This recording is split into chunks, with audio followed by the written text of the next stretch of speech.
Fugitives and ex-cons trying to get lost in the crowd come to our valley more than any other city to live their lives of crime. They want to try to blend in, and they also try to rob you and burglarize your homes, and they carry guns. Some of them may actually be living on your street, but something is being done to put them back behind bars. Nina Raditich joins us now live with a Crime Tracker 3 special report, Felons and Firearms. Nina. Ricky and Kendall, when you come down to a crowded place like the Strip or any other crowded place in the valley, you don't expect these people that are walking near you to be carrying guns. But in fact, last year across the valley, police busted more than 500 ex-felons for carrying guns. Some walk away with probation or just a couple of days in jail. But now there's a new program that's getting these ex-cons, who police call the worst of the worst, out of your neighborhoods and away from crowded places like this for a lot longer.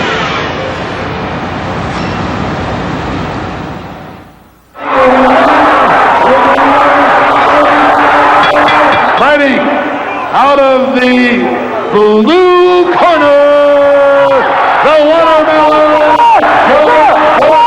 George Gordon was on top of the world in 1994. The North Las Vegas boxer fought his way here to the amateur slugfest called the Tough Man Championship.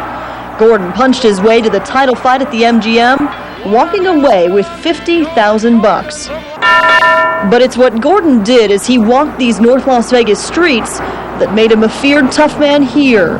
Neighbors and police say he terrorized the neighborhood, bullying residents, carrying guns, and dealing drugs. Gordon didn't seem scared of anybody, not even cops, willing to threaten, fight, and hurt officers like this undercover drug agent. I consider him a menace to society.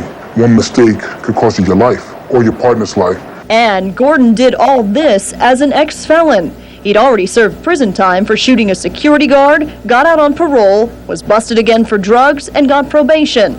But when police arrested him with more drugs and a gun, the feds stepped in. Carrying a gun, having drugs, and being an ex-felon sent him away to federal prison for 12.5 years with no parole.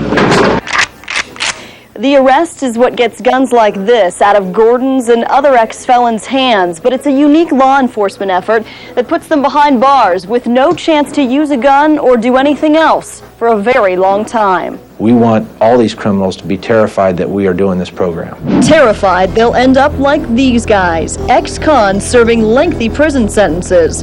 Instead of being charged with a state crime, which usually ends in probation, many are now facing federal charges with an average of almost 5 years in federal prison and no chance for parole. If you're a felon and you are possessing a firearm, we're going to come after you with everything. BJ Zaper, the head ATF agent in town, keeps a close eye on the repeat offenders police bring in, picking out the worst of the worst, violent criminals caught carrying weapons like these. U.S. Attorney Tom O'Connell then takes the ex-cons to court, where there are no revolving doors. I think reality hits when they hear, you got 15 years to do. It's a reality former tough man George Gordon faces every day. George Gordon is an example of what I consider of a guy who thought he could get away with anything.